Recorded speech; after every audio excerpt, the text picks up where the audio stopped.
Monarch legacy of monsters episode 10 the season finale.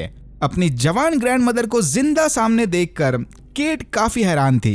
केको को लगा था कि केट शायद मोनार्क के रेस्क्यू मिशन का पार्ट होगी, यानी ये उसे बचाने यहाँ आई है। केको ने सुजुकी के मॉन्स्टर बेट डिवाइस को मॉडिफाई करके यहाँ की रियलिटी से ऊपर अर्थ पर डिस्ट्रेस सिग्नल भेजा था। यानी पिछले एपिसोड में बांस ने जो कांस्टेंट सिग्नल डिटेक्ट किया था वो केको भेज रही थी। केट ने इसकी बातें इग्नोर करके केको को बताया कि उन्हें जल्द से जल्द जाके उसके साथियों यानी शॉ और मे को ढूंढना होगा। जंगल में कुछ दूर जाते ही मे इनके सामने आ गई। केट और मे एक दूसरे को जिंदा देखकर काफी खुश थे, लेकिन केको को वहां देखते ही ली शॉ फौरन एक झाड़ी के पीछे जाकर छुप गया, क्योंकि केको को चेहरा दिखाने से पहले उसे इस रम के टाइम गैप के बारे में समझाना था। ली शॉ ने केको को धीरे धीरे बताया कि 1962 में शॉ एक रेस्क्यू मिशन पर केको को ढूंढने यहाँ पर आ चुका था, बट उस फेल्ड मिशन से वापस जाने के बाद शॉ ने देखा कि वो 20 साल बाद वाले अर्थ पर पहुंच गया, यानी 1982 में। प्रेजेंट टाइम में ऊपर अर्थ पर 2015 ईयर चल रहा है।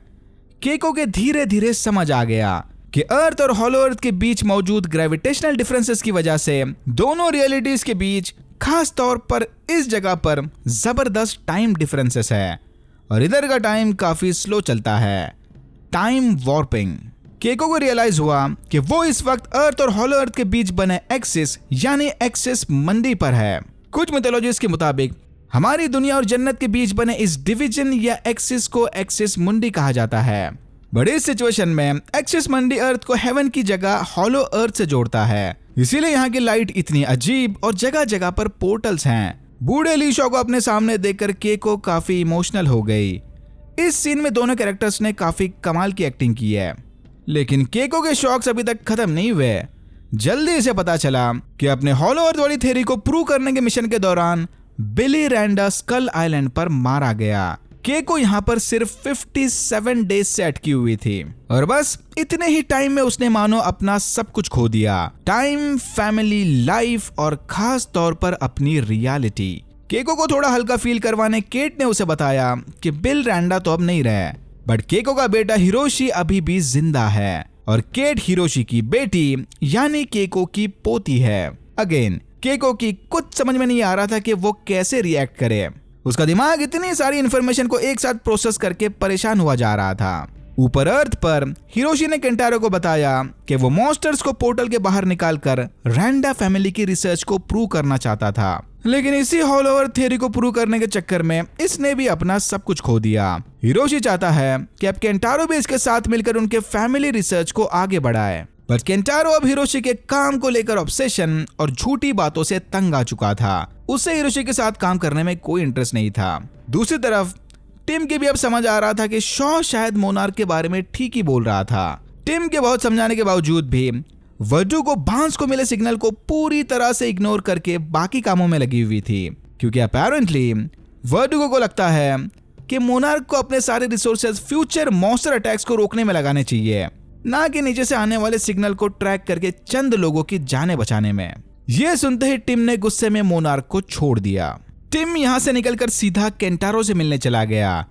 टिम ने केंटारो को बताया कि शायद हॉलो अर्थ में केट और बाकी सारे जिंदा होंगे, बट इस बात को कंफर्म करने पहले इन्हें नीचे से आ रहे सिग्नल को ट्रैक करना होगा। टिम चाहता है कि केंटारो और हिरोशी साथ मिलकर इस मिशन में काम करे। मोनार्क नहीं हुआ तो क्या हुआ, टिम के पास एक और बढ़िया सा अल्टरनेट ऑप्शन है। ये सुनते ही केंटारो मान गया और जल्दी इसने हिरोशी को भी मना लिया। उसे तो बस कैसे भी करके अपने बेटे के साथ हॉलो अर्थ थ्योरी पर काम करना था। केको ने सबको दिखाया कि कैसे उसने सुजुकी के डिवाइस को रीवायर करके ऊपर सिग्नल भेजा। ये देखकर शॉ को आइडिया आया कि वो लोग इस डिवाइस को वापस मॉन्स्टर बेट बनाकर यहाँ से बाहर निकल सकते हैं। बस इन्हें इस डिवाइस को उठाकर शॉ के 1962 वाले क्रैश साइट पर ले जाना होगा। 1962 में शॉ की गैंग जिस चेंबर में बैठकर यहाँ पर आई थी वो अभी भी वहीं पर पड़ा था और एक्सिस मंडी के टाइम डायलेशन की वजह से वो चेंबर अब भी काम कर रहा होगा, क्योंकि यहाँ की रियलिटी के मुताबिक जवान शॉ भी इधर लास्ट मंथ ही आया हुआ था। क्रैश साइट पर पहुंचकर शॉ ने देखा कि वो चेंबर वाकई में एकदम मस्त काम कर रहा था। प्लान काफी सिंपल है।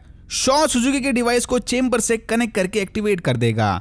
फिर कोई ना कोई टाइटन यहाँ बने रिफ्ट में पोर्टल बनाकर उस सिग्नल का पीछा करते हुए जरूर आएगा। टाइटन उस डिवाइस को पकड़कर पोर्टल में लेकर जाएगा और डिवाइस के साथ कनेक्टेड चेंबर में बैठकर ये सारे भी पोर्टल के जरिए वापस अर्थ पर पहुंच जाएंगे। सिंपल। लेकिन तभी केको ने इन्हें बताया कि भलाई इसी में है कि वो यहीं पर रुक जाए। ऑलरेडी केको अपना सब कुछ खो चुकी है और इतने सालों बाद हिरोशी की जिंदगी में वापस जाकर वो उसकी लाइफ भी खराब नहीं करना चाहती। बट फिर केट ने उसे फैमिली पर लेक्चर देते हुए किसी तरह समझाकर चेंबर के अंदर बिठा दिया। प्लान के मुताबिक शॉ ने बाहर जाकर डिवाइस को एक्टिवेट कर दिया, बट ये नहीं जानते थे कि वहां पर ऑलरेडी एक आयरन ड्रैगन सो रहा था। पोर्टल के अंदर वाले टाइटन की बजाय अब ये ड्रैगन इनके पीछे पड़ गया। इसे हम ऑलरेडी उस शिप वाले एपिसोड में देख चुके हैं। उस ड्रैगन ने डिवाइस और चेंबर के बीच का कनेक्शन तोड़ दिया। ये देखते ही शॉ डिवाइस को फिर से कनेक्ट करने बाहर चला गया। डिवाइस के कनेक्ट होते ही रिफ्ट में बने पोर्टल से गॉडजिला बाहर निकला। फिर गॉडजिला ने आयरन ड्रैगन के पंख उखाड़कर उसे पोर्टल में फेंक दिया। धीरे धीरे अब इनका चेंबर भी पोर्टल के अंदर खींचा जा रहा था। शॉ ने भागते हुए जाकर कूदकर केको का हाथ पकड़ लिया, बट जल्दी शॉ समझ गया कि बाकी सबकी सलामती के लिए उसे अपने जान की कुर्बानी देनी होगी। फिर शॉ ने केको को थैंक यू और इमोशनल गुड बाय बोलकर हाथ छोड़ दिया। वो चेंबर ली शॉ के बिना ही पोर्टल के अंदर घुस गया। थोड़ी देर बाद ही इनका चेंबर अर्थ पर बनी स्पेशल फैसिलिटी में लैंड हुआ। फिर कुछ सोल्जर्स तीनों को चेंबर से निकालकर अंदर बेस में ले गए, जहां केंटारो और हिरोशी इनका इंतजार कर रहे थे। केंटारो ने केट को बताया कि उन्हें हॉलो अर्थ में गायब हुए 2 साल बीत चुके हैं, यानी शायद एक्सेस मंडी का एक दिन अर्थ के ऑलमोस्ट 1 साल के बराबर है। फिर केट ने केको को उसके बेटे हिरोशी और पोते केंटारो से मिलाया। ये सीन इमोशनल से ज्यादा ऑकवर्ड था। I mean, संतूर मम्मी का ultra pro max version. Brenda को वहां देखते ही मेस समझ गई कि हिरोशी, केंटारो और टिम अब मोनार्क के लिए नहीं बल्कि एपेक्स साइबरनेटिक्स के लिए काम कर रहे थे।